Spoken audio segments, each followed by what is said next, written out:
안녕하세요. 해상도 상승 프로젝트입니다. 5월 30일 시각입니다. 이번 주 핵심은 기준금리 2.50% 동결이 아니라 이미 가계부 안에서 비용이 다시 배치되고 있다는 점입니다. 오늘은 금리 전망을 마치는 것이 아니라 물가와 이자 비용이 동시에 올라갈 때 어떤 현금 흐름이 먼저 흔들리는지 보겠습니다. 시장은 기준금리 동결을 아직 인상은 아니라고 읽기 쉽습니다. 언론도 연내 인상 가능 여부를 중심으로 다룹니다. 그런데 생활비를 내고 대출 이자를 내는 쪽에서는 숫자가 멈췄다는 말만으로 설명되지 않는 압박이 이미 생겼습니다.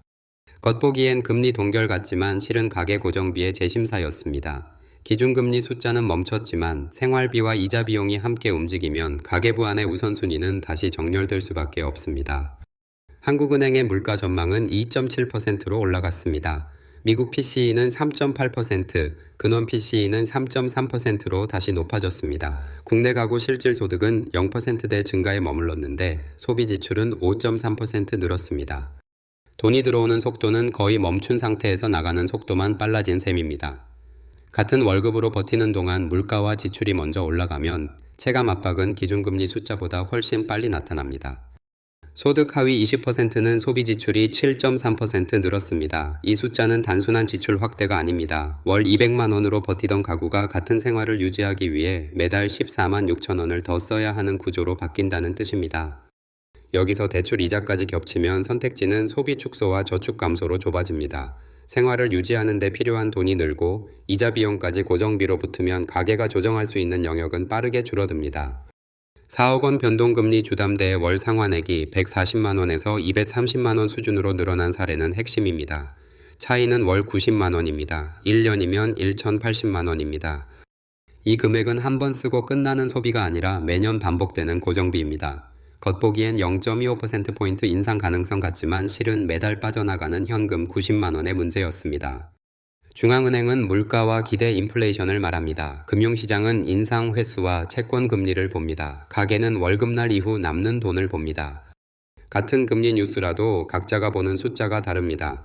겉보기엔 통화정책 같지만 실은 누가 버틸 수 있는지를 가르는 심사였습니다.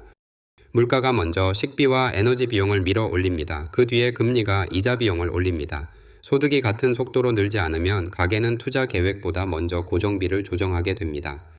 카드값, 보험료, 교육비, 자동차 비용, 외식비가 한 줄로 다시 세워집니다. 과거 금리 상승기에도 첫 반응은 자산 가격보다 현금 흐름에서 나왔습니다. 2021년 이후 낮은 금리로 돈을 빌린 사람들은 자산 가격 조정보다 매달 빠져나가는 이자에 먼저 반응했습니다. 투자는 가격이 오를 자산을 찾는 행위처럼 보입니다. 그러나 지금 구간에서는 버틸 수 있는 기간을 계산하는 일이 먼저입니다. 변동금리 노출이 크고 생활비 방어력이 약하면 좋은 자산을 보유하고 있어도 중간에 팔아야 하는 상황이 생길 수 있습니다. 현재 기준 시나리오는 연내 1회 인상 또는 강한 인상 신호가 이어지는 흐름입니다. 확률로는 55%입니다. 이 경우 대응은 금리 방향을 맞추는 것이 아니라 변동금리 노출과 월 고정비를 먼저 보는 것입니다. 강한 긴축 시나리오는 25%입니다. 유가, 환율, 물가가 다시 뛰면 2회 인상 가능성도 커집니다. 완화 지연 시나리오는 20%이고 실제 인상은 늦어져도 인하 기대가 사라지는 흐름입니다. 이 결론이 틀리는 경우도 분명히 있습니다.